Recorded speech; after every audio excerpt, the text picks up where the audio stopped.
हरि ओम.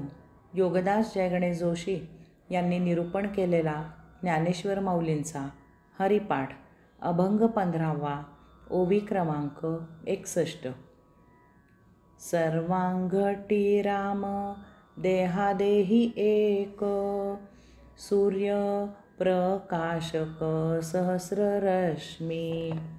सर्वांगटी राम देहादेही एक, सूर्य प्रकाशक सहस्ररश्मी.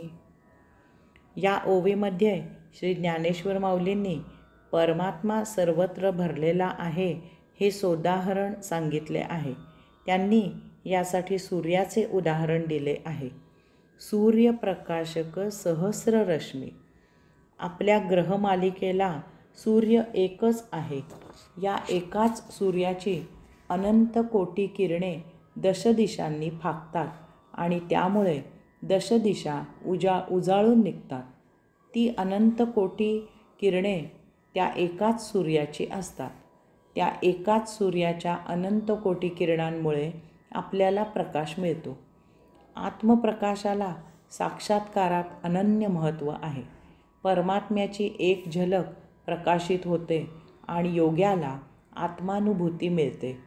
येथे सूर्यप्रकाशाच्या उपमेमुळे सूर्यप्रकाशाने आत्मप्रकाशही आपोआप सांगितला आहे.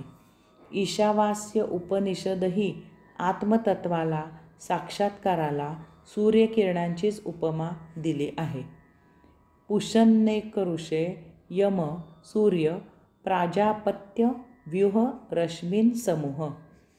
हे योगेश्वरा, तू पालन करणारा शास्ता, एकमेव ऋषी द्रष्टा, नियमन करणारा धाता, तेजपुंज महासूर्य, रक्षण करणारा त्राता आहेस. माझ्यासाठी तुझे तेज, तुझे किरण आवरून घे आणि एकत्र करून उलगडून दाखव. सूर्यकिरणांप्रमाणे येथे या विश्वात अनंत कोटी वस्तू जगत असले तरीही त्यामध्ये तो एकमेवाद्वितीय परमात्माच आहे.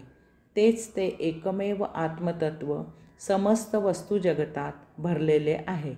श्री ज्ञानेश्वर माऊली म्हणतात, सर्वांगटी राम देहादेही एक. येथे फार छान शब्द वापरले आहेत. घटी हा शब्द जड निर्जीव वस्तू जगत दाखवतो.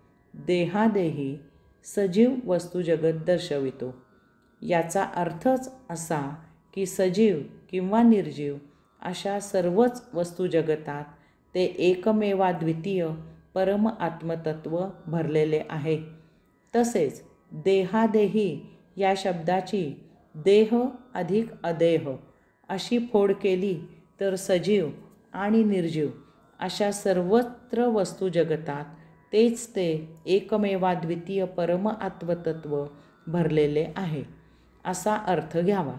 मग सर्व घटी म्हणजे या विश्वातील यच्च यावत सर्व घटना, प्रत्येक गोष्ट म्हणजे प्रभुलीला आहे.